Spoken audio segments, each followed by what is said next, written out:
Basketball fans, it's that time of the year again. The NBA is back. From opening tip-off to buzzer beaters, BetOnline has you covered with the best odds, biggest promotions, and live in-game betting on all of your favorite teams. This season, every game matters. BetOnline has every stat, matchup breakdown, and live odds to bet on during the game. It's not just the NBA. BetOnline has everything, has odds on everything from football, the MLB playoffs, the World Series, although it's almost over, the NHL, and political props. Head to the website today to get in on the action with America's most trusted site for online wagering. BetOnline, the game starts here. Enjoy the show. And let's get that intro music going.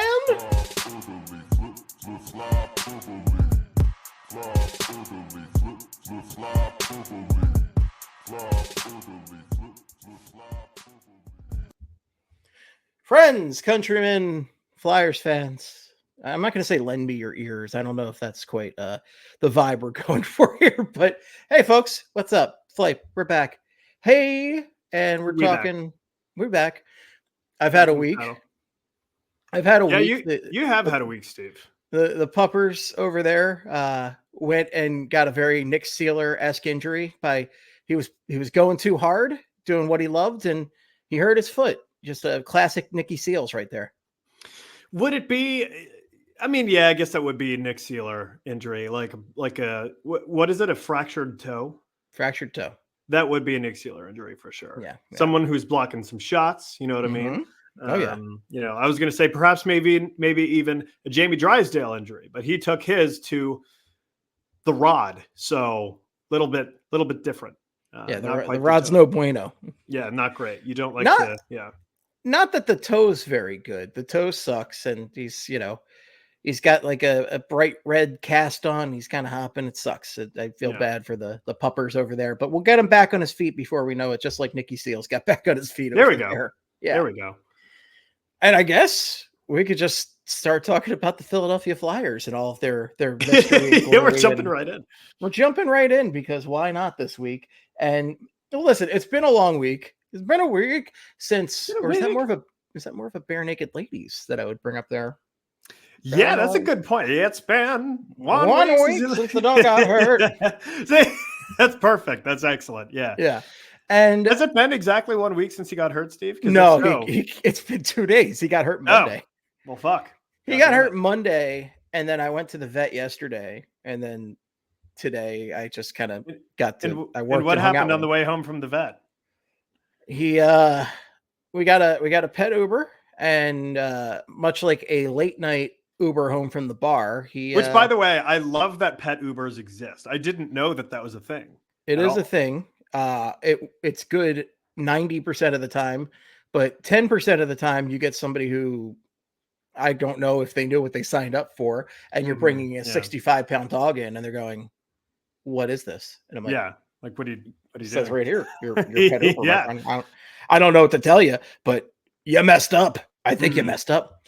So he had his head out like he was partying on the strip, and also like he was partying on the strip. He let loose a little bit. I was sad he didn't wait a block because a bunch of school children could have seen him do it, and that would have been funny. It would have been funny, especially because they would have gone home and then be like, "Mom, I saw a dog barf out a window today," and they would stop lying. Why are you lying? You didn't see that. You didn't see a dog barf out a car window. That really would be a hilarious sight, though. If you're just like, hey, let's pretend you're just like sitting on a park bench and you're reading a book. Who the fuck does that? And then you look up and there's just this car and there's a dog out the window just puking like right out the window.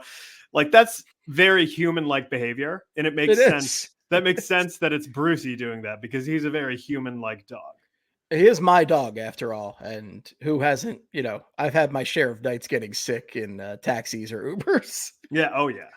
I mean, I managed to get out of them before anything happens, but I can't say as much for like my friends' cars back in the day. But like the Ubers and taxis, I've been respectful enough to wait till I get out before anything happens. And he had his full head out the window, so there was no damage done. It was pretty great on his part. But that's also because he's a dog and loves just having his head out the damn window. Right, yeah. He's got that long ET neck or a brontosaurus neck where it's just like that thing stretches. It's crazy. Like I've seen him stretch it under the table to get like food that's fallen, like French fries. Like he's just like all of a sudden like and getting a French fry. It's amazing. It's just funny imagining him like being in the car and then being like, "Oh God, oh fuck," and then like literally like consciously, yeah, like that's what I'm almost imagining. Exactly like that. Like he was like, and then full head out, and I was just like, yeah. And then he what are you comes going right to do back at this in. point? What are you going to do at this Apologizes. point? A block away from my house. Yeah. And it's perfect timing. That's just perfect. But, you know, our boy's doing good. He's doing real good with everything. He's being big and brave, and he's going to be back on his feet. I mean, he's technically on his feet. He doesn't have a choice in that matter, but he's going to be back on all 4 feet before we know it, because he's basically got a peg leg right now. Yeah. Yeah, exactly. Yeah. It's a shame. It is a shame. And it's almost as much of a shame as having to watch the Philadelphia Flyers on a near nightly basis, because what is this team, Ryan Quigley? What is this hockey team that we have dedicated watching?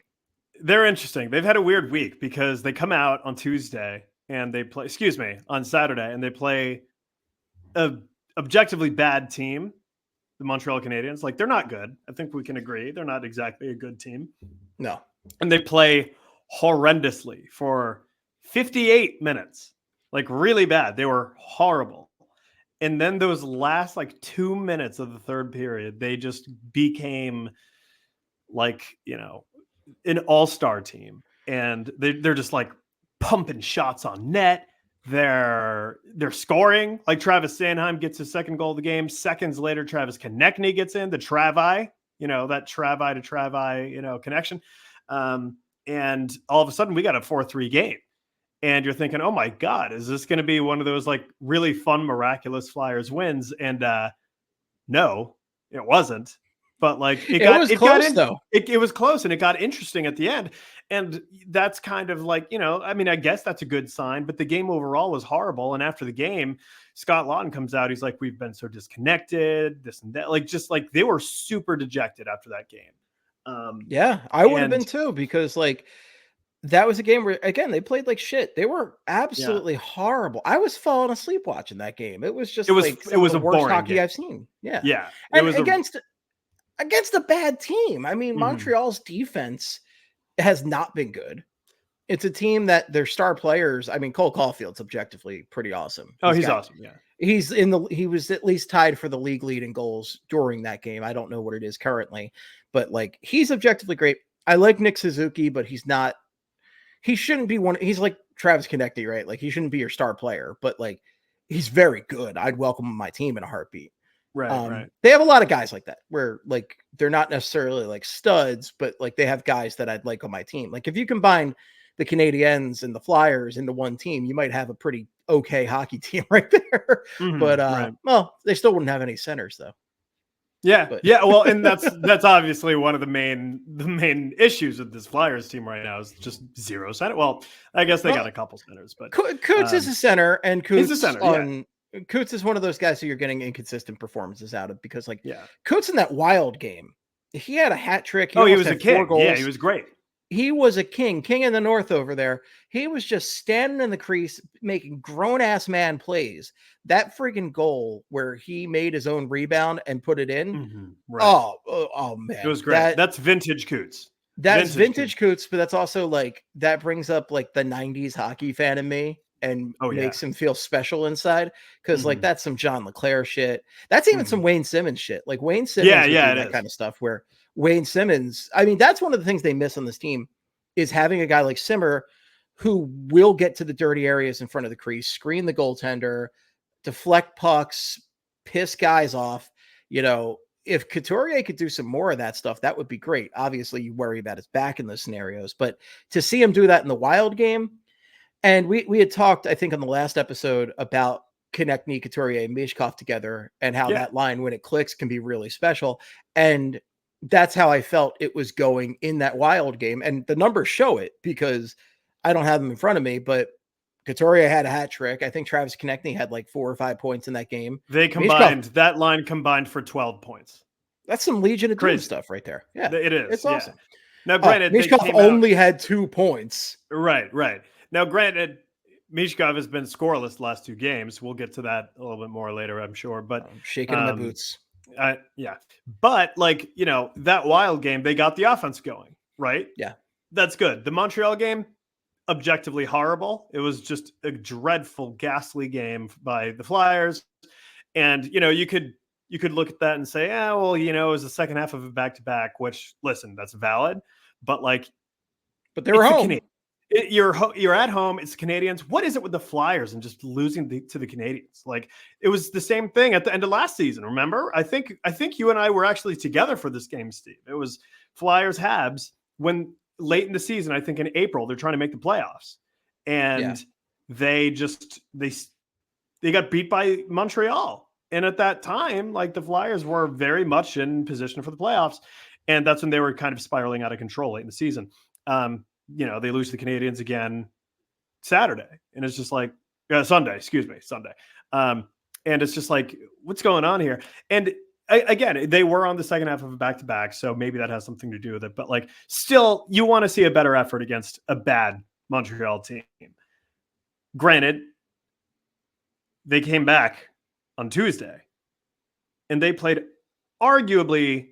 Well, actually, this isn't even arguably. They played their best defensive game easily of the season. I mean, first shutout of the season. And it comes against the Boston Bruins, a team that has absolutely owned them in the win-loss column and on the scoreboard. David Pastrnak being held to 0 goals, crazy. That's witchcraft, whatever the Flyers did last on that Tuesday guy night. Scores against the Flyers religiously. Like, he scores against the Flyers like that's his only job in the world. He literally almost averages 1 goal per game against the Flyers. Like, crazy. It's almost a guarantee that he scores when the Flyers and Bruins face off against each other. So, you know what? They didn't have their greatest performance against Montreal, but they came out and they put together one of their better performances of the season against the Bruins. And now you could argue, are the Bruins good?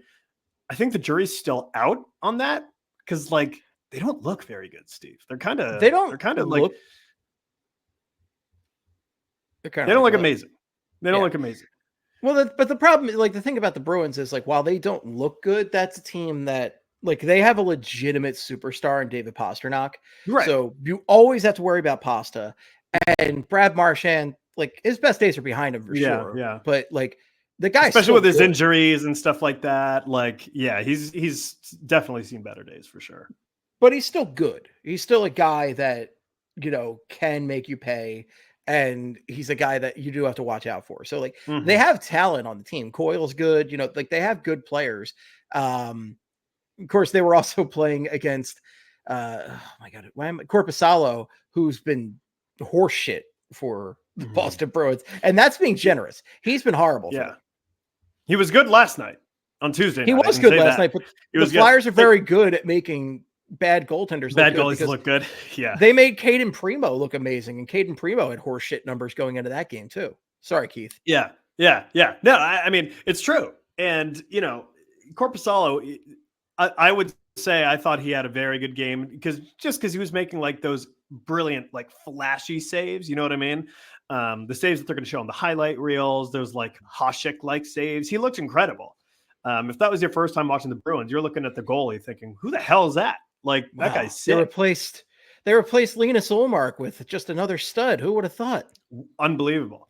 But it would have made more sense if it was Jeremy Swayman doing that. But 100%. But hey, the Flyers got the win. They did. Yeah, it was that was a great performance.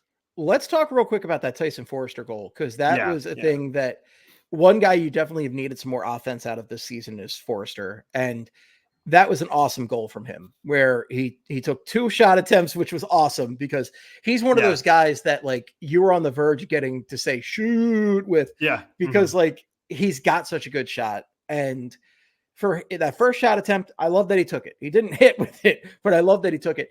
And then, oh my God, that goal was a thing of beauty. He picked his spot and took it. And more of that, Typho. He needed that real bad. Like, the Flyers are starting to see some, like, honestly, against the Bruins in particular, 2 of the guys that needed goals the most got them. Like, you got Tyson Forrester scoring, and then, granted, it was an empty net, but like, you get Joel Farabee coming out and he's scoring too. And it's just like, maybe that's just what they need. Maybe they just need to see their name on the score sheet, and it's just like, all right, awesome, I'm back. You know what I mean? Like maybe it's just like a mental thing for them where they just need to like just one goal. Doesn't matter how you get it, just get on the board, and then maybe they'll start to come a little bit more.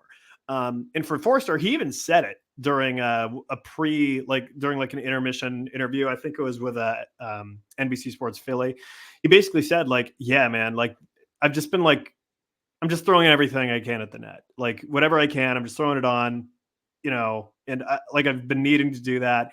And it worked out for him. And hopefully that continues. Hopefully he just keeps ripping it because he's very good at that. So, they'll start coming in for him, I think, if he just continues going down this road of being shot heavy. Yeah, absolutely. Keep taking those shots, man. The old Wayne Gretzky quote, right? Or the Michael Scott quote, if you will. You miss 100% of the shots you don't take. Like, let's take them. Let her rip, dude. And like, it was nice to actually see a good quality attempt from them, because that was one of their problems against Montreal and a couple other games this year, where they're getting a lot of their shots from the perimeter and they're just not good, high quality shots. Right. Not high danger shots. Yeah.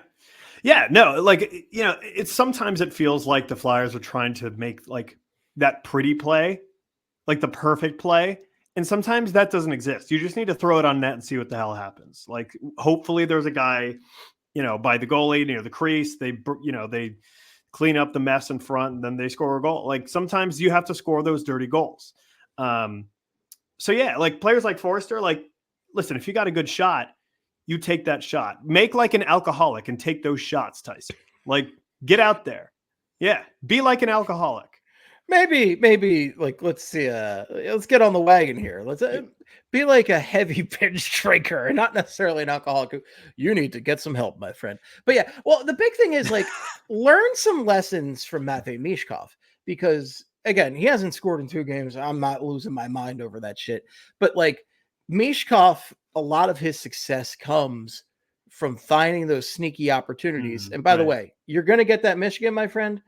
It's coming. Give it a break for now. It's coming. Okay? Yeah. Give it a break for now, but you're going to get it, and you're going to drive towards net. I was thinking about this. How many Michigan attempts have we seen from him so far in the regular season? I think we're at like 3. It's at least 3. It might even be 4. He came really close in the Boston game. One he got off the ice. That was on his stick. And Bush is all about it in the booth too. Bush it's great. He's going to get it. He is. At some point, he's going to get it. And like, I think what he needs is just like, he needs to be, he needs some space behind the net. Like and he needs to come in with speed, I think. And he needs a little bit of room to just fucking do it. He needs to commit to it before he's even behind the net. He just needs to if this is the net right here, he needs to be coming in. And like right here, he needs to be like, I'm fucking going for it. And then as you wrap around, that's when you pull it off. So and guys, he's going to do it. He is going to do it, but guys are all about stopping it too, because that's the closest to getting dunked on you can get in hockey. Like it's like almost literally dunking on somebody. Was it the Caps game where somebody came and actually like slashed his stick in half or something? Yeah, I think so. Yeah. His stick got totally annihilated. And I think it was actually Steve on PHLY who was like, should that be a slash? And like, that's a great point. I feel like it should be if you slash. So like if you're trying to Michigan and someone slashes your stick so hard that it snaps in half. Kind of feels like a slash to me, but feels like a slash, but also like, that's also a really weird play. So like I don't know how you really call that, but I don't know how you call it either, but you know what? Whatever. As long as our dear Matvei is okay, that's all I care about. Right. Leave our baby boy alone. But yeah, man, I would love some more offense, but a gutsy win in Boston.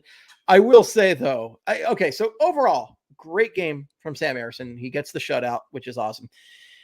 He came very close to not having that shutout though, because of the flukiest Oh my play, God. Yes. Which was that on the Flyers were on the power play when that happened, right? I believe so. Yeah. And so if you didn't see this play, Boston beats them to the puck in the Flyers defensive zone, Boston's offensive. And Ersson's like, I don't know, he's kind of playing a little away from the net and not guarding the side. So like, I forget who on Boston had the puck, but he's like, yeah, let's see if this works out. Let's just try it. So he just throws the net towards Ersson and it bounces off him. and it starts heading towards the line, and we're like in for an all-time hockey blooper goal right there. Like it was Steve Mason, John Van Beesbrook nightmare right there. I was And about to say. because like Mason, I think Mason and Van Beesbrook both led up center ice goals as Flyers goaltenders. So good times right there, folks. It's always fun being a Flyers fan.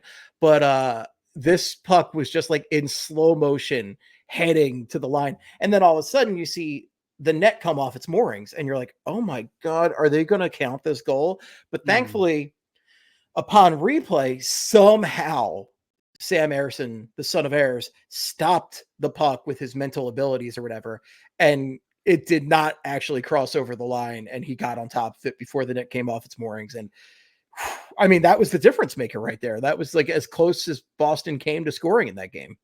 It was very nearly disastrous. Like, that's the kind of goal that happens to the Flyers like a couple of years ago, and then it spirals their game. You know what I mean? It's just like the whole the thing. Flyers lose that game if that goes easily. In. If that goes in, it's over. Absolutely. But like in real time, we were talking about this on the Broad Street Hockey Chat. It in real time looked like that was a goal. And we all thought it was. Yeah. Because you couldn't really tell. And then you see the overhead view, and it's just like the puck is just skittering right on the goal line. And his skate coming, I think it was his left skate, comes back, and it comes within like a couple inches of knocking the puck into the net. And so it's just like, that was way too close for comfort. That was really miserable. We did not have to be on that roller coaster ride, but at least it was no harm, no foul. We can look back and laugh, I suppose, but it was we can laugh. It's a little bit of a scared laugh, but we can laugh. I mean, ultimately it was 2 points for the Flyers in the standings and a nice rare regular season win and shutout, which was great.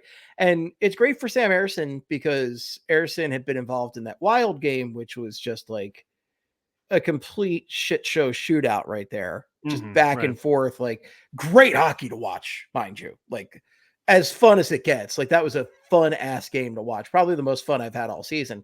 But it was actually like being on the other side of the Kraken game, you know? Right. Yeah. But then Ersson also had that just miserable Capitals game earlier in the week, which the less said about that one, the better. That one was absolutely horrible. Yeah. Yeah. He had a couple bad outings. But you know, I thought the Wild one was really bad for him. That was like the Capitals game definitely wasn't his best, but the Wild game was like actually just bad. Yeah. The Wild game was so weird too, because like objectively speaking, if the Flyers get outshot like they did in the first 2 periods and Ersson plays like he did in most of the game, the Flyers by all accounts should have lost that game. I mean, right. We were taking Bruce to meet a friend who's going to watch him. So I missed a good chunk of that game. Like I probably missed the first half, and I got back and it was 2-0 Flyers on 5 shots.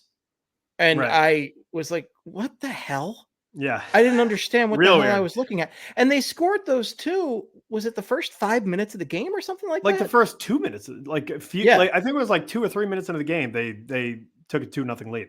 So it was crazy. It was like a blistering start to that game for the Flyers offense. So like it was nuts. Yeah, it was a bizarre game. And it made no sense. And then the Wild come back because of course they did. Yeah. I honestly thought about turning off my TV and leaving the house. Like that's how distressed I was about coming home and seeing them tie it up that quickly. I'm like, oh, I'm the problem. It's your fault. It's your fault. I'm getting out of here. It's all my fault. So I did actually turn it off after the first one for a couple minutes, but then the Wild tied it up, and I'm like, okay, it's not me. I mean, as I said on PHLY recently, there is no actual chance it's me. Okay, that's just not how it works. But sometimes you do get superstitious. So I was like, all right, let's just see. I'm like that with the Eagles. Like I feel like whenever I miss an Eagles game, either something real fucking cool happens or something really awesome happens or something really awful happens. So like I feel like if I miss an Eagles game, they just get crushed like real bad. I missed like one of the greatest Eagles games of all time. Which one? Dallas 44-6. Oh, you missed that game. Oh, I missed that game, and I'm pissed at my friend to this day because I had a friend who picked a birthday dinner at a place that didn't have a TV for the same time as that game. And I think it was one of those things where I was very annoyed about it.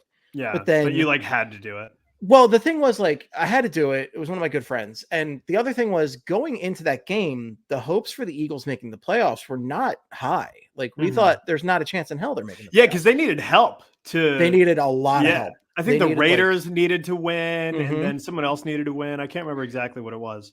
And then we were walking into that place, and oh my God, the stars aligned. And we're like, are you freaking kidding me? And one of our other really good friends was at that game. And I was just sitting there like, I fumed for half that dinner. I was like, you gotta be fucking kidding me. I saw the score, and it was like one of the greatest Eagles wins of all time because they beat the playoffs. They beat the pants off the Cowboys.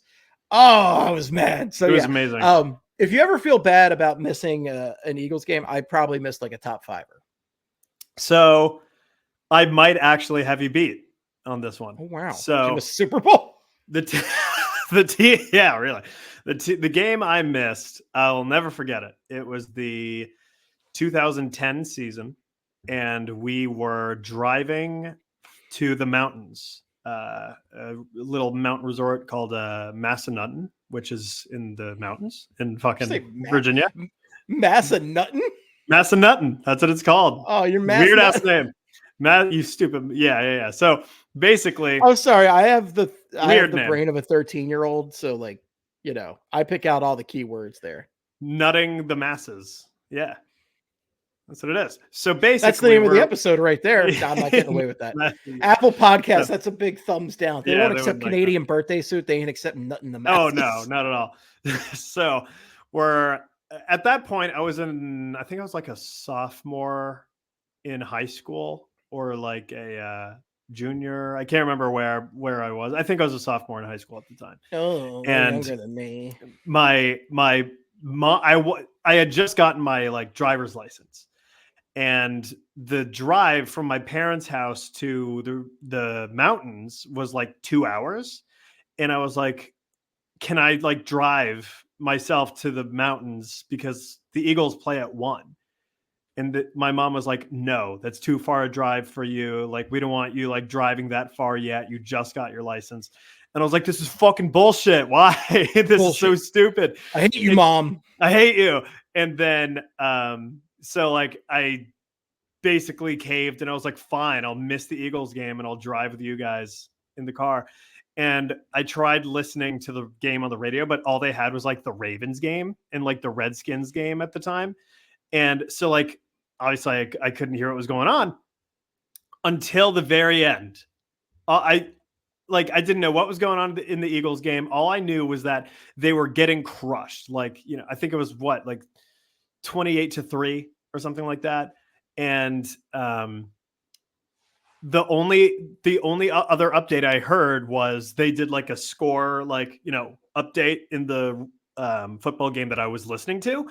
And basically it was like, we have one of the greatest comebacks in NFL history. And I was like, oh my God. And it was just like the Philadelphia Eagles. And I was like, fuck. I was so mad. And then son of a bitch. And then they were like, Deshaun Jackson with the punt return to win the game. The Giants game. Oh, I was so mad, Steve. Like, I missed Miracle at the Meadowlands. I missed Miracle at the Meadowlands too. Miracle 2, yeah. I was gonna say. Or some people say 3 because the Westbrook I think it's 3 because Westbrook. The Yeah. Westbrook one was pretty awesome. Yeah. That was awesome too. So yeah. But like, I missed it. I missed one of the miracles at the Meadowlands. Oh, that was amazing. That was amazing. I can't believe I held on in that game. I think I might have turned that game off for a little bit in disgust because it was so bad. And then like I tuned back in and I saw updates and I saw them coming back and I'm like, all right. Yeah. I'll turn it back on. And then it was definitely worth it. It was sick. So we both missed 2 of the greats. Yeah.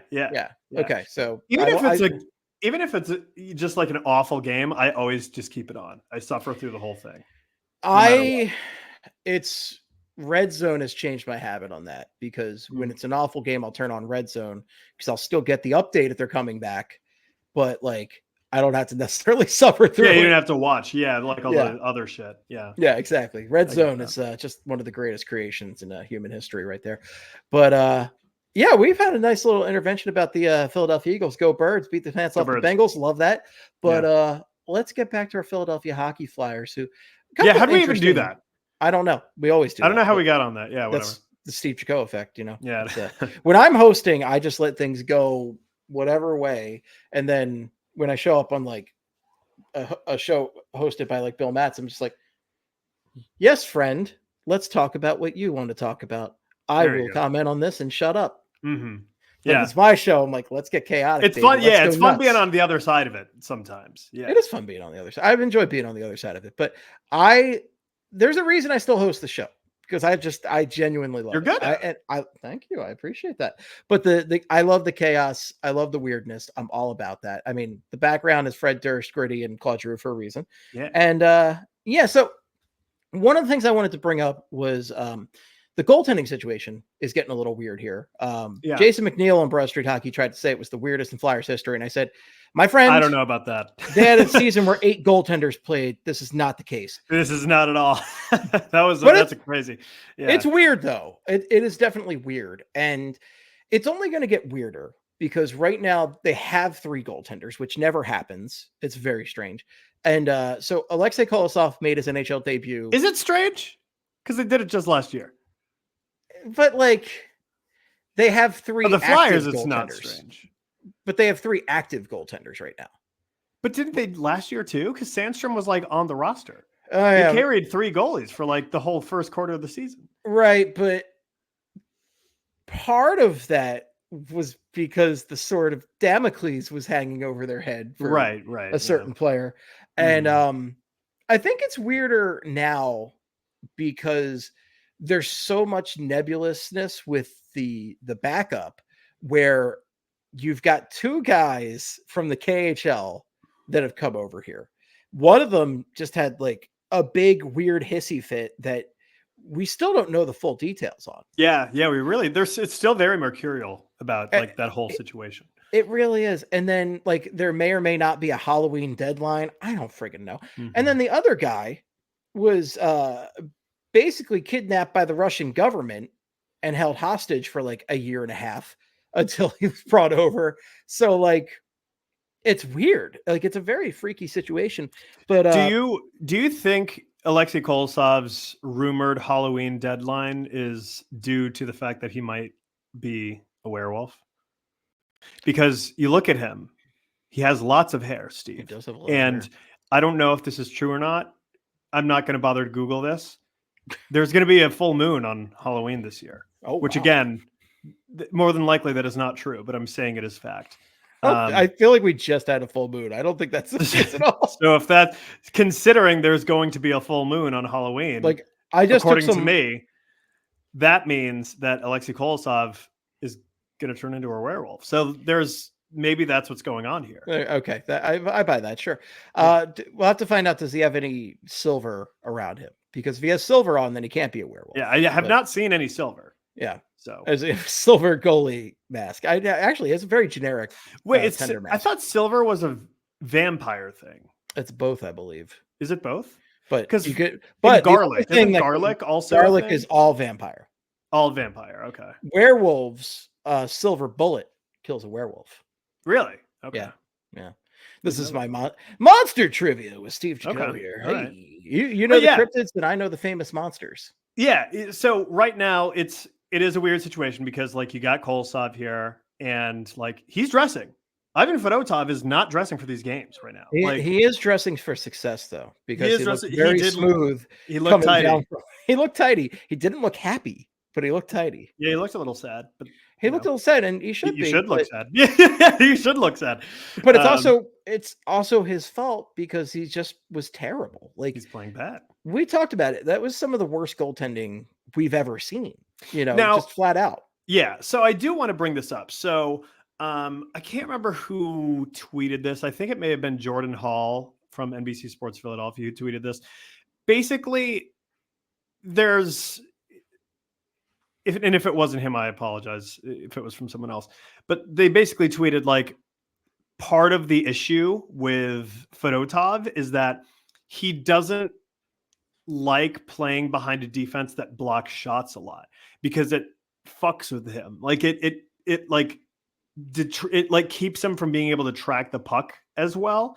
So Right, like he because would we've seen him rather like peeking over guys' heads like this, and right. then that's where a lot of the 5-hole issues come in because he's got to go high and then he's got to go low. So he like he would prefer to just see it the whole way through, which is interesting. That kind of in it makes theory sense to makes me. sense. Yeah. But Well, like also it makes a lot of sense to me as a guy who watched the Flyers with Steve Mason in net let in like 1 million deflected goals off their own defensemen. Yeah, don't make me get into the Steve. Wasn't Mason that terrible? Like, but didn't it feel like that happened once a game? That all they the would time. Have it, yeah. Dude, I'm such a huge Steve Mason defender. They basically really scored on themselves constantly in that era. All the time. Oh, it deflected off Nick Schultz. Who would have thought? How many times did Andrew McDonald do a starfish and then it just like he bounced the puck in off of his starfish? Like, I feel like I saw that at least a dozen times. Yeah, way too many times. Way too many. It shouldn't happen at all. No, never. Yeah. But that is an interesting point, though. Like, if that's the case, where he's just like, yeah, I need to see the shot through it. Like, it doesn't matter if like, obviously he probably wouldn't want to see shots, clear from like 10 feet out because then you're just going to get beat. But like, I understand wanting to see shots that are being fired from like the blue line. Like, because sometimes if you're a goalie, like you're going to get that, you know what I mean? Unless you just suck, chances are you're going to glove that thing down. And when you got guys just diving in the way, trying to, like jump in the way, like it's a grenade or some shit, like that's going to make it difficult to track it. And then that results in deflections potentially and all that. So I do kind of get that theory, but if that's the case, and that's why he hasn't been playing well, then wake up call for you Flyers. He ain't it. Because that's the whole structure of your team. That's how your team plays. So you got to find guys who can play behind a defense that blocks a lot of shots. Luckily, Sam Ersson does great with that. So they don't have to worry about him. Aleksei Kolosov, in his one game that he played, like granted, the Flyers lost 4-3. But he didn't look bad against Montreal. Like, I actually thought he looked pretty good for the most part. The only goal that I thought was egregious, and I've heard a lot of people say the same, was the Cole Caulfield goal, which was one that was like, he has Ristolainen like breakdancing in front of him, trying to block the shot. Right. Which I guess that's one occasion where you can really make, right. Ristolainen did like a full spin, which is funny to say also because like Ristolainen has actually been, he's been good this season. Like the Ristolainens mount up because he's been good, but he does this like twirl and like, but what it comes down to is Kolosov got beat one-on-one by Caulfield. And a lot of that was he didn't cover his post fully. Like he needed to cover the post more than he did. He shouldn't have gotten beat that way. It was a bad goal, and Cole Caulfield's going to score that because he's Tyson Forrester, shoot. But like, also like that's a goal you can learn from, you know what I mean? Oh yeah. And that's the thing. Like, I feel like you have building blocks with Aleksei Kolosov. Like I feel like you can build off that performance and you have the makings of what could be a solid NHL goaltender. Right. Where what I see with Fedotov is a guy that like, I don't know what the hell you can build. It's like, I've got a whole box of Lego bricks, right? And it's supposed to look like Boba Fett's ship, right? Right. But like you start putting it together, it's like, I think that you've given me like a boot or something. This is not Boba Fett's ship. With Aleksei Kolosov, that was his first NHL game. So honestly, I'm not going to fault him for really come on.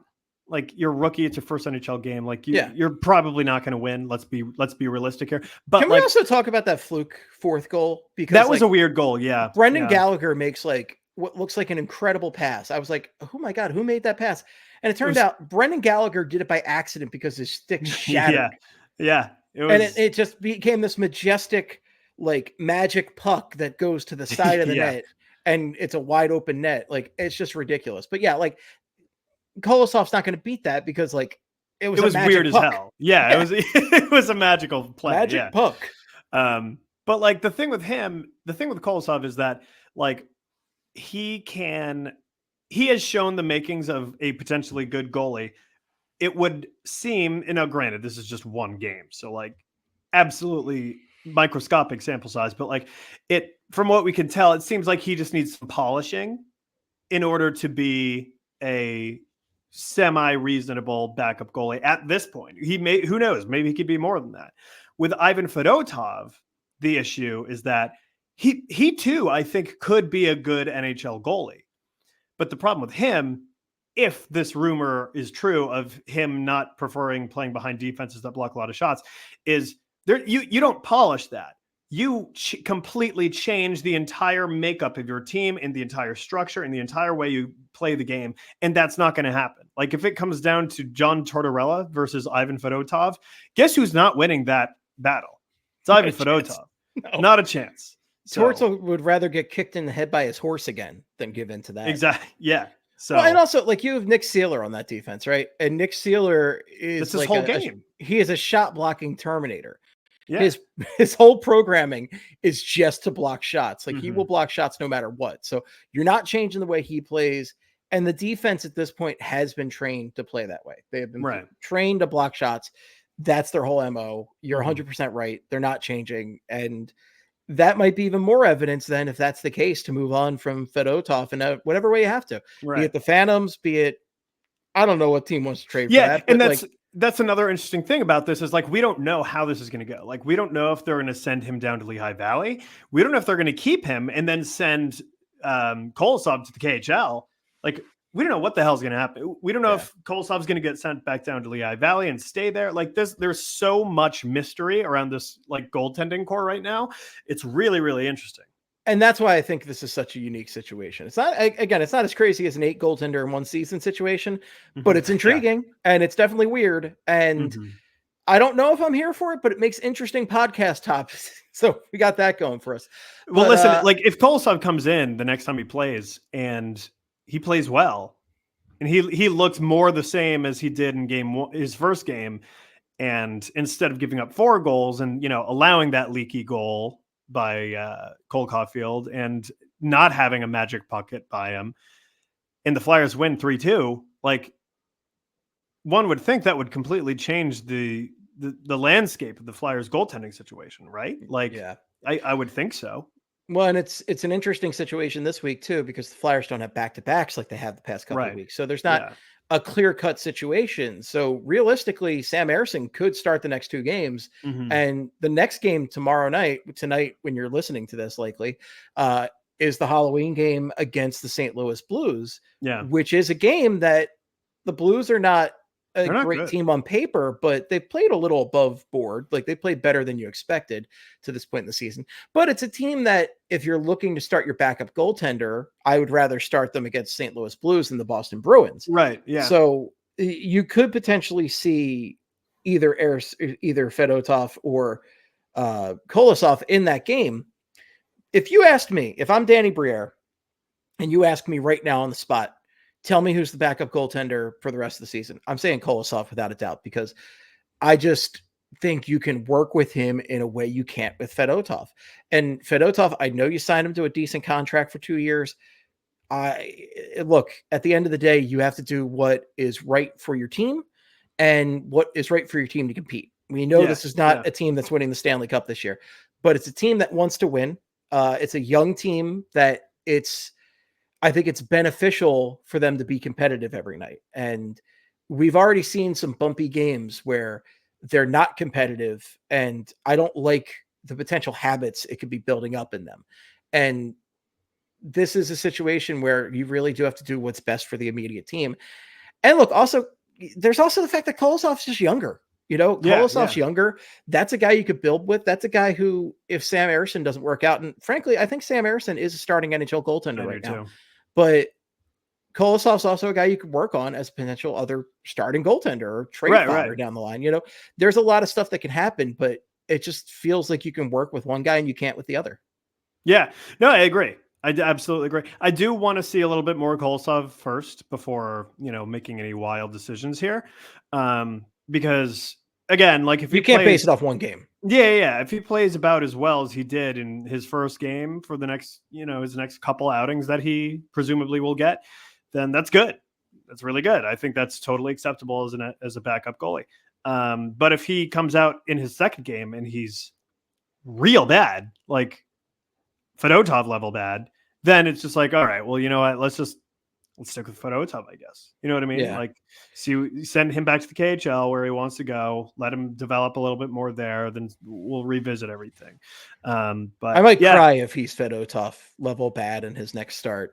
That would be a bummer. Yeah. Yeah. For some reason, we're truly abandoned this season. For some reason, I find myself being drawn to Aleksei Kolosov. And I think the reason why is just because, like, he just looks like such a goalie. Like, he's got such a goalie face, that hair, and he's just like, you can tell he's weird as hell. Like, oh yeah, you can already tell. You can already tell he's a weird ass guy. Didn't he line up with the team for the anthem? He did, which is like apparently just the thing that goaltenders don't do. Right.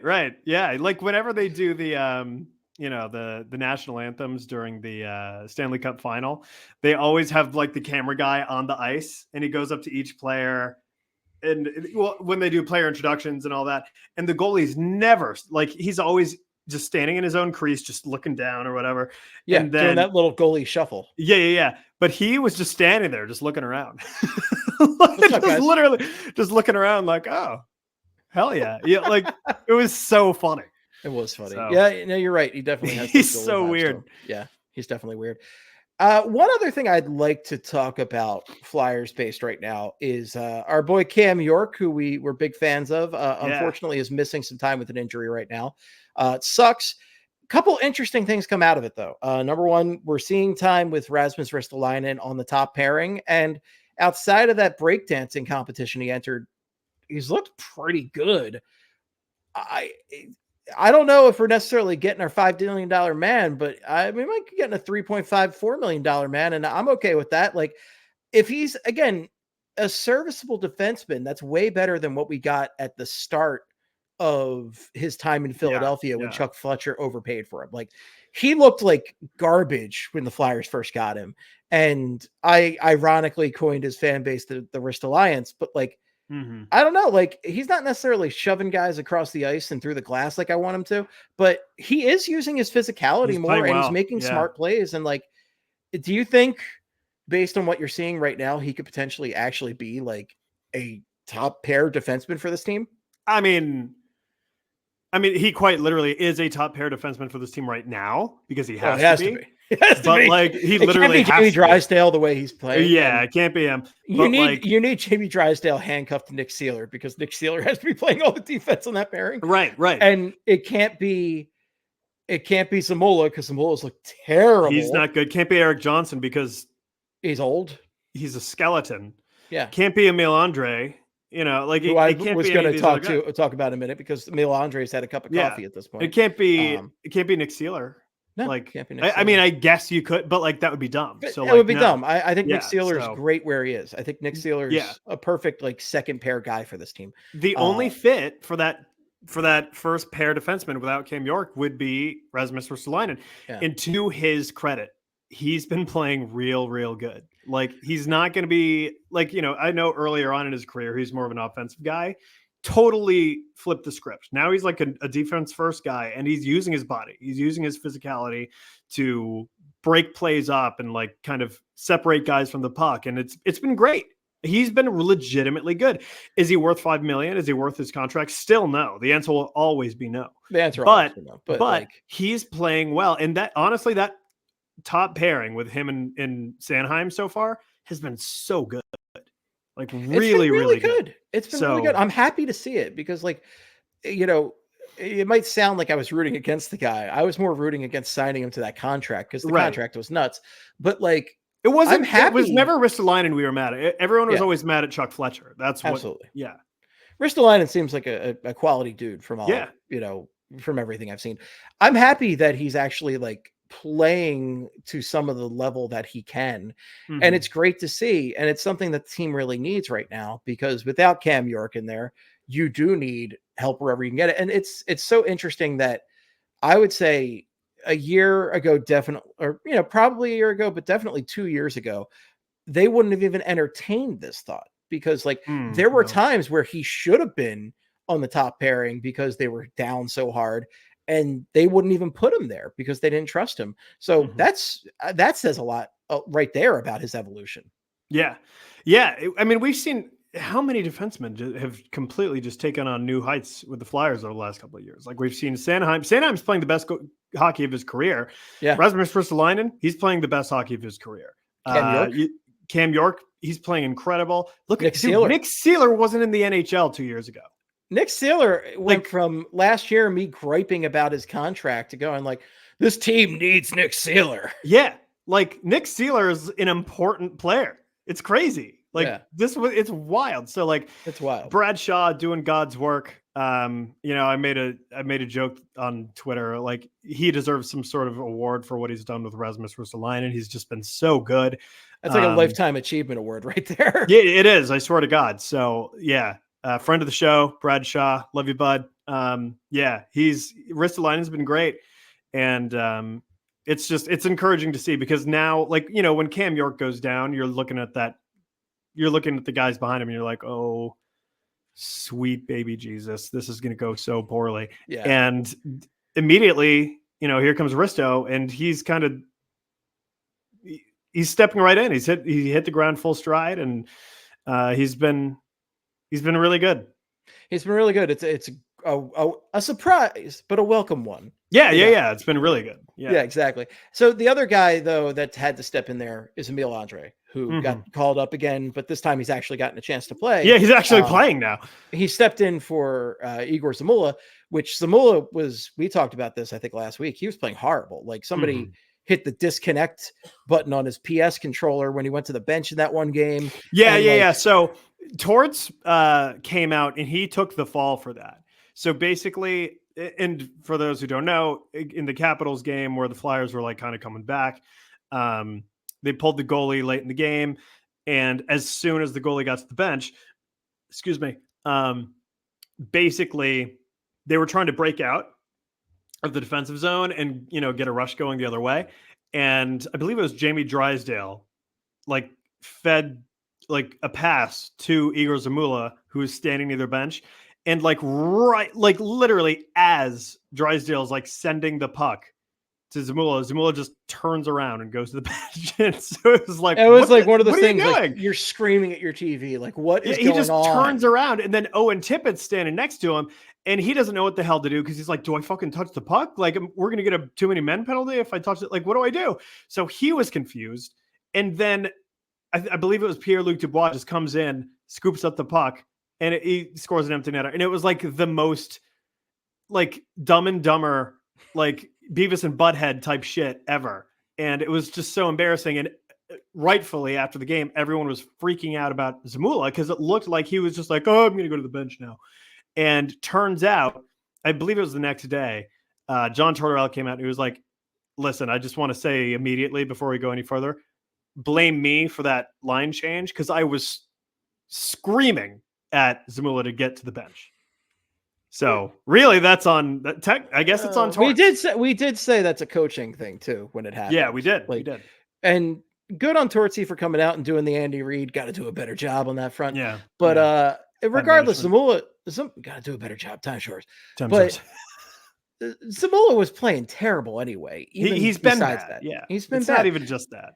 So it's been awesome that they got a look at Emil Andrae for 2 games now. And I like what I've seen. I think he looks solid in there. Me too. Like, I really wouldn't mind them making roster space for him to play the rest of the year with the big club.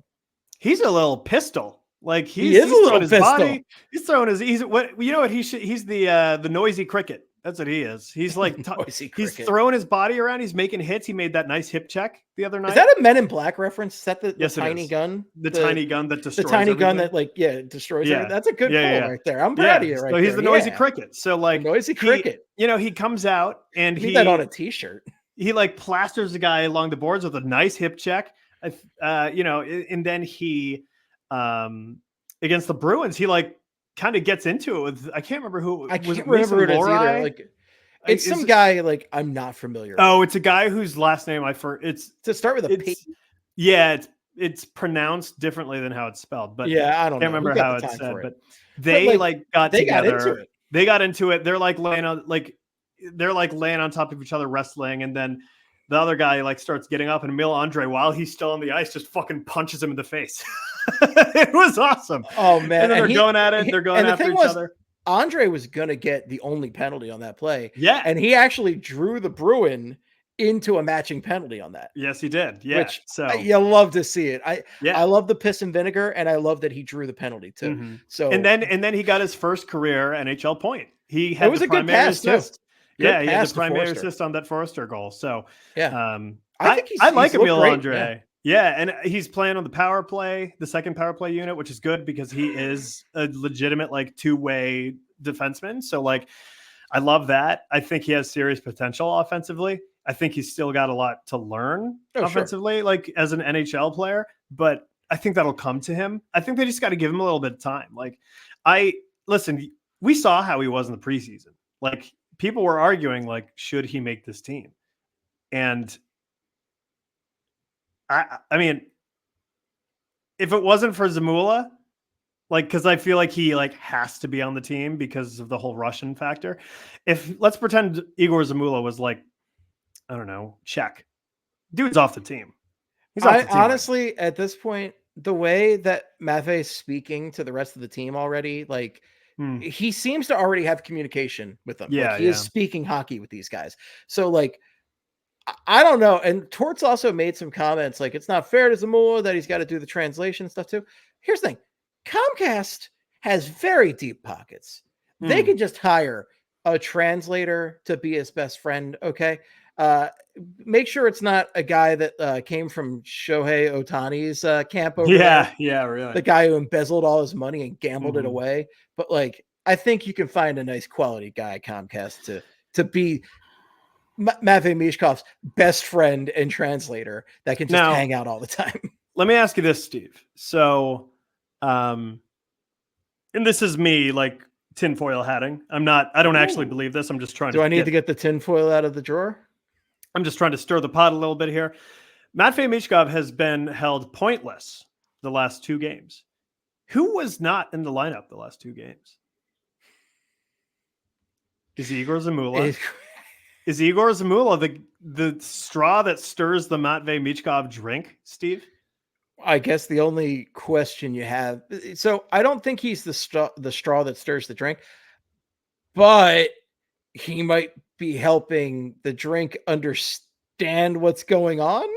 That's what I'm saying. Like you're picking up what I'm putting down, Steve. So you're wondering if the lack of him being able to translate is actually an issue for Michkov not scoring the last 2 games. Let me say this. No, I don't think that that's the case at all. But but you're being devil's advocate here. And I am being devil's advocate. There might be something to it. Maybe there is, like maybe that is a thing that's happening because we have seen that Michkov was noticeably not as great the last 2 games.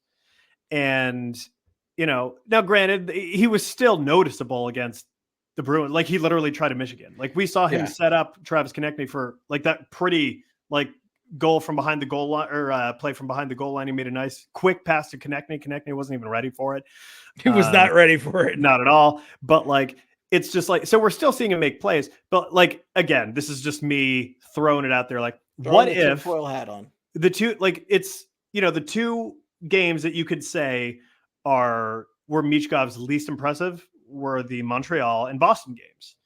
And is it a coincidence that Zamula was not playing in those 2 games?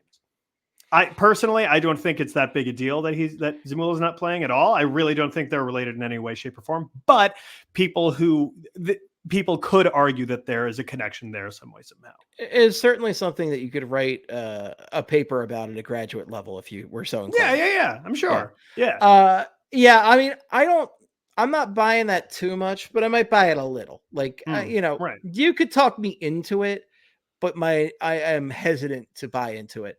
I think with the Montreal game, my explanation for that is just I think he's still getting used to the second half of a back-to-back. Yeah, because that's something that takes him getting used to. The grind of the NHL schedule. We were looking at some of the numbers of similar rookies like Lindros and Van Riemsdyk through the first 8 or so games, and Lindros continued succeeding, and Lindros had a stellar rookie season where Van Riemsdyk falls off a cliff at a certain point. Van Riemsdyk's second half is a disaster compared to his hot start. So you wonder, which direction will he go in? I'm inclined to think the Lindros direction, but it is tough to keep up with the level of play in the NHL on a nightly basis, and also like deal with that physicality. Like guys are gunning for him. He is a name out there. No, they are. Yeah. And guys are like, they're not quite headhunting him, but they are gunning for him. They're giving him some hard hits. They're giving him some real and welcome to the NHL rook kind of hits over there. Right. So it's something that is not a concern of mine at this time, but it would warrant following throughout the season. And I might subscribe to your newsletter, but I'm not quite clicking that button yet, or clicking that subscribe button yet. Yeah. And like, listen, we have seen him, the Flyers have had several back-to-backs already.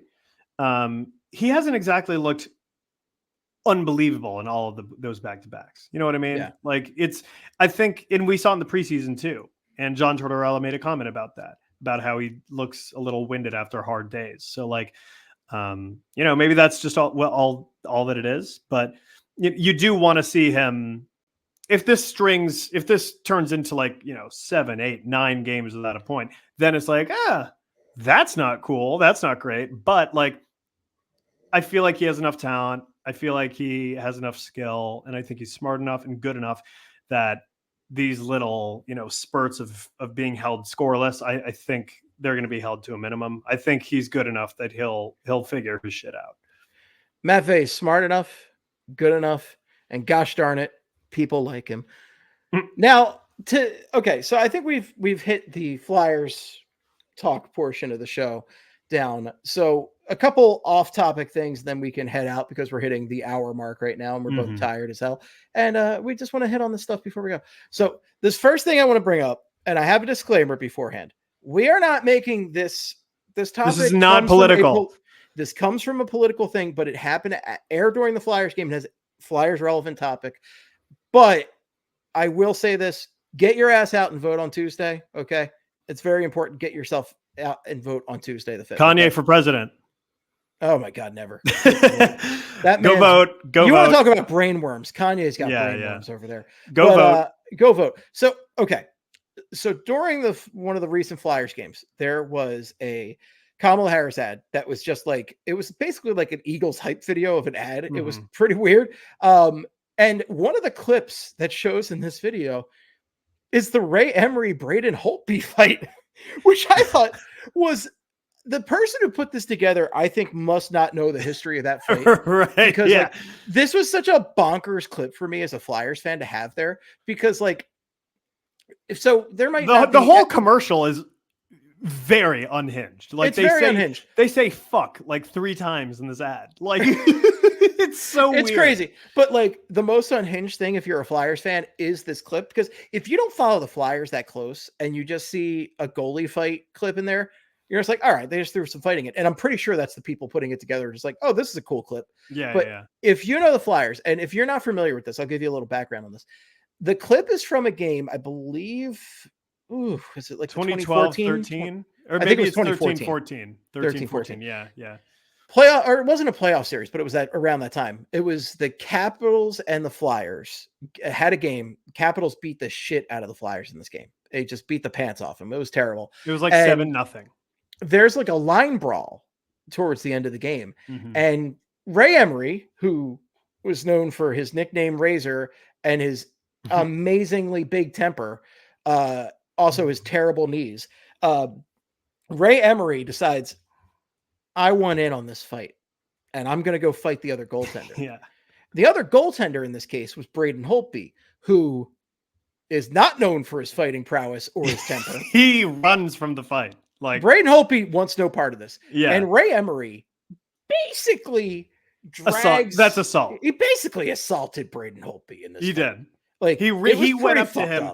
You could see Braden Holtby is literally he's essentially begging, like, no, I don't want to fight. And then Ray Emery's like, yeah, you do. And he just takes his helmet off and just beats the shit. And he's punching. It's not like these punches weren't landing. He was bare knuckle punching Braden Holtby square in like the head over. And it was hard to watch. He beat the shit out of Braden Holtby. It's one of those things we can laugh about now because, like, oh yeah, at least as far as like Holtby goes, like he wasn't hurt that bad. No, but like It was pretty fucked up to watch at the time. Like, it was something we were watching. We're like, oh my God. Like, it was funny. He's already dead, right? Like, yeah, like, what are you doing? You know, like, obviously Ray Emery would have some issues, but like, you know, and we're not going to get into all that today. If you want to read up on Ray Emery, that's but long tragic history right there. Crazy. But we're just talking about this one moment, and this was like one of the craziest moments in Flyers history. Like, there were so many op-eds the next day where people were talking about what a disgrace to the game this was. Brendan Shanahan had comments saying what a disgrace it was. People were very unhappy with this fight. So it is so funny to use that as like this like highlight reel thing here. It's like, you don't understand what this fight means at all, because like that was a friggin' nutty ass fight, and just like one of the weirdest moments in Flyers history. They just were getting their pants beat off them, and Ray Emery's like, they all just start fighting each other. Ray Emery's like, I'm gonna beat the shit out of this man today. Yeah, he was just like, I don't care what I got to do. Someone's getting hurt tonight. And yeah, exactly. One of my favorite Ray Emery fights was against the Sabres, and he was playing for the Senators at the time, and I can't remember the goalie he was fighting. Whoever, maybe it was I can't remember, but yeah, he's fighting some. I only know like 3 Sabres goalies in history. Yeah, he's like, fighting some like Sabres goalie in like the early 2000s or 90s, and then Steve Shields, was it? I don't think it was Shields. Maybe it was. I don't know. Shields fought Garth Snow one time. That's why I remember. It was not. Shields, yeah, I don't think it was Shields. But he like beat hockey fights. Yeah, he beat up that goalie, and then he gets up, and then a skater on the Sabres then comes over and tries fighting Ray Emery. I think it was Ross Ray or Rob Ray. Excuse me, Rob Ray. It might have been. I can't remember, but basically, he just beat the shit out of this goalie, and now this other guy comes up to him, and he's trying to fight him. And so now was it Marty Biron? Maybe it was Biron. Oh, ex-Flyers goaltender Marty Biron. It probably was February 22nd, 2007. So they're fighting each other, and like Ray Emery's got all this equipment on. When you're fighting a goalie, if it's a goalie versus a skater in a fight, the skater has the advantage because they have much more mobility. They can like move better. They have less equipment on. So Ray Emery's just like kind of getting his shit kicked in, but he's so good at fighting that he just used his reach and, you know, just kind of warded off the punches. And the whole time he was just laughing. He loved it. He loved being in fights. He thought it was funny. So I love that. I thought it was great. Marty Biron. So we end up with another ex-Flyer connection there because Marty Biron, one of the more effective Flyers goaltenders of that era around that time. And beautiful deep blue eyes there that you can just fall in love with. There you go. Yeah. I don't know. There's something about Marty Biron. He's got these eyes, man. It's something else. I don't know what it is. Andrew Peters was the guy who came in to defend Marty Biron's honor in that fight. So yeah, that was unhinged. And the other thing that was unhinged that's happened this week was in the Yankees-Dodgers World Series Game 3. There was a moment when a foul ball was hit into the stands, and Mookie Betts was going to go get it, and he caught it, but then some jerk-off fan grabs his glove and rips it open and tries to get the ball out of it. And Mookie, by the way, to his credit, a fantastic player. Mookie Betts is one of those guys he's sick, I'm eternally jealous of the Dodgers for having, because he's unbelievable. But Mookie holds onto this ball somehow. This friggin' Neanderthal is like trying to rip it open and take the ball out, which is just so messed up. Like, it's kind of funny, but it's really messed up. Like, it's in the vein of, I think if we're going to equate one Flyers thing, it's when the time that dude jumped in the penalty box to fight Ty Domi. Oh yeah. Crazy. Which is like one of the funniest and most messed up things to happen in a Flyers game too, because again, fans should never interact with the athletes like that. And you know, in hockey, typically you have glass to separate it. The Flyers famously have a couple examples where it didn't mean anything, because there's like a 70s incident with, I think it was Sabres fans, where like a couple of the Flyers ended up in the stands, like fighting guys or something. Yeah. I forget the exact details. Read Full Spectrum for a great story on that. And the Ty Domi fight, when the dude is like mouthing off with Ty Domi and basically like jumps him in the penalty box. Yeah. It's like insane. Gets his shit kicked in by Ty Domi. Yeah, but like you should never ever at a baseball game interfere with a foul ball like that. And it's hard sometimes when you've got a guy jump, like the proximity to the fans that they have in baseball and basketball is always insane. Really crazy. Yeah. Because like football, you have a large sideline of separation there. And the NHL, you literally have glass in the way. You have plexiglass. Where the NFL, in MLB and basketball, like basketball, fans are basically sitting feet. They're sitting on the court. You could just run on and tackle LeBron James if you wanted. Yeah, there's a great Curb Your Enthusiasm episode where he accidentally trips Shaq because he folds his legs together and sticks them out to stretch them out. Right. You know, it's one of the great Curb Your Enthusiasm storylines. But like that's so funny because like it's something you could see happening because of the proximity the fans have to the athletes there. Ron Artest going into the crowd and just like annihilating people.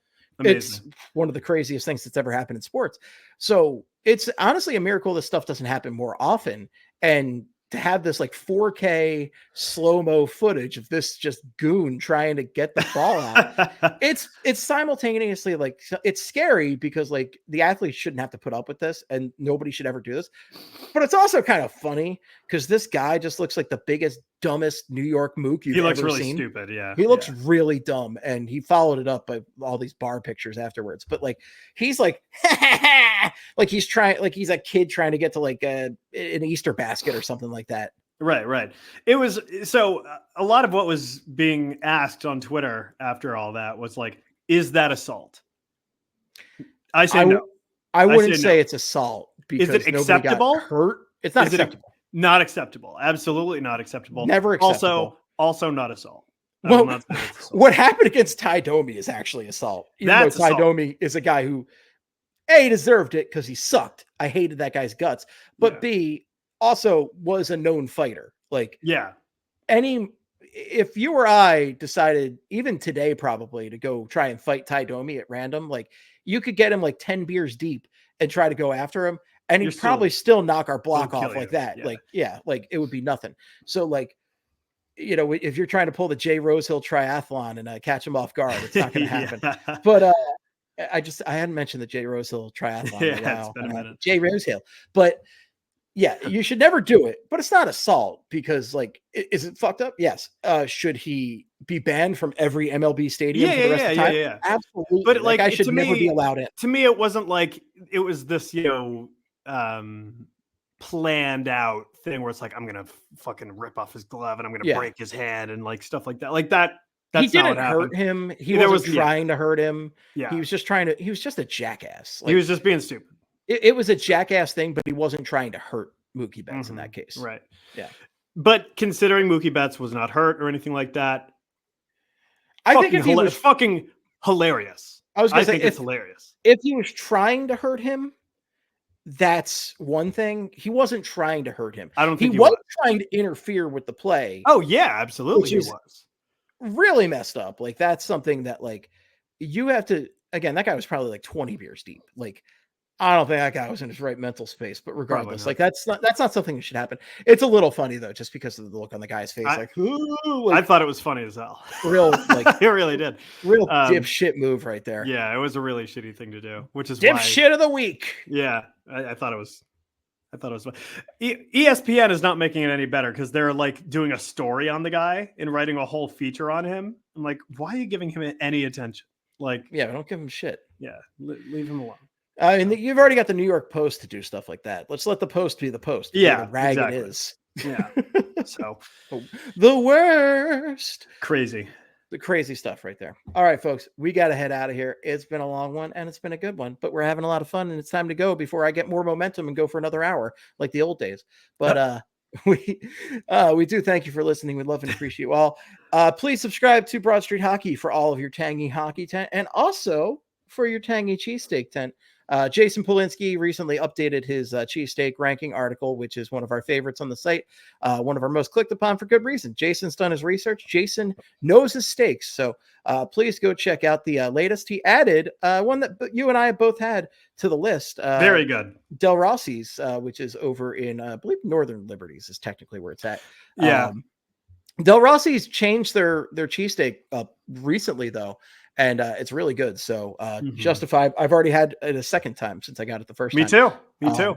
Listen, late night delivery, man, like that, you're speaking my language right there. So Mhm. I'm always going to be open to a place that gives me late night delivery options. Angela's close to 7, whereas I can get this whenever. But yeah, Jason updated. He added Del Rossi's made the esteemed top 10 there. So very good stuff. But check out Jason's article for the full rankings if you're thinking about coming to Philly and getting a proper cheesesteak. Oh wow, how about that? Oh wow. Also, be sure to like and subscribe to the podcast feed. We're on Spotify. We're on Apple Podcasts. We're on YouTube. All that good shit. Audio Trough, 3 Men in a Podcast, all that good stuff right there. All right. Best place to give us feedback. Still social media, unfortunately. Quigs, where can people find you on the socials? At Ryan Quigs with a Z. Thank you. Oh, wow. How about that? You can find me at Flyperbole. That's over on Twitter/X. That's over on Blue Sky. That's over on Instagram. That's over on TikTok. Oh, wow. How about that? You can also follow me at Esteban for my personal stuff. But if it's for hockey purposes, make it Flyperbole. All right. Follow Broad Street Hockey, all that good stuff. I'm running out of gas. It's time to go. Thanks to Bet Online for sponsoring the show. And until next time, in the words of Great Gene Hart, good night and good hockey. Wow. I don't know what that is.